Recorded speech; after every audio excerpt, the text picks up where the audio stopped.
Begira, izena, Xagua Gaztaren bila, ni Araiz Baleran bizi naiz, eta horri biltzen naiz Araiz Balera, esaten duten bezala da La Navarra karibeña, galeri bat, arte gabeko galeri bat, orduan.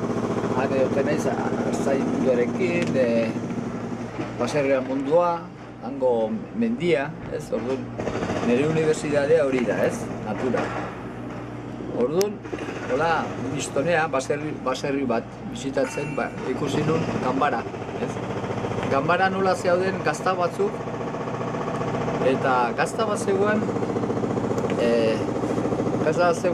Xagua janda. Orduan, Xaguak egin du bere funtzioa, bere joseak kendu, baina niretzako nik ikusi nun arte bat, nik ikusi nun forma batzuk Xagu indakoa, Orduan, geho, botatzeko zuten, zea gazta hori, eta ni etxea ekarri nun.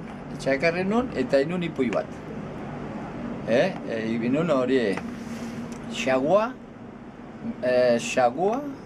gazta eta arzaia. Denbora eta beharrak nezako die bi arte lotuta, eta orduan Xagua, hor gazta hori, nola denborarekin dauka textura hori, nola dauka grabaduik, eta geho Xaguak indu bere lana, eta ni ikusi nun, obra berezi bazela.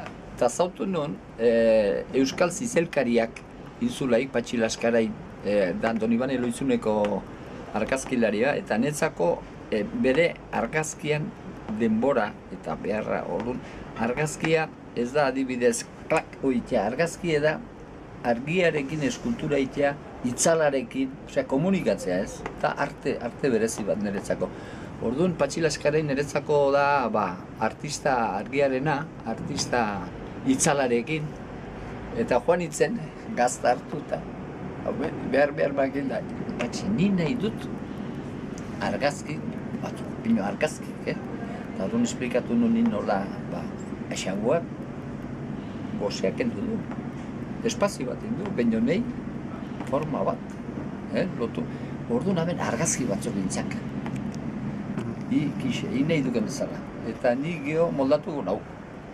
Eta etorri zan etxe argazkiekin da txoratuta hiltu nintzen. Eta geho pensatu nire, Roberto Ruiz, hau frontoneko laune daukat, restaura daukena, eta dau lurrarekin oso lotuta, lan mundua, beti merkatuan, garaineko produktuarekin, beti herriarekin, bakoitza bere artearekin, bere sokaldearekin, bere historiarekin, bere artista del buen gusto, esaten zidaten di.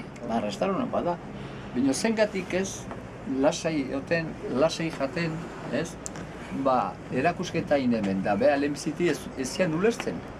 Baina geho ulertu zian, eta resultadua hauxe da, nola lana bat, Xagu baten lana inspiratu zain, inspiratuta, eta gaina sentitu, emozionatu, pensatu, eta geho eskuarekin bukau,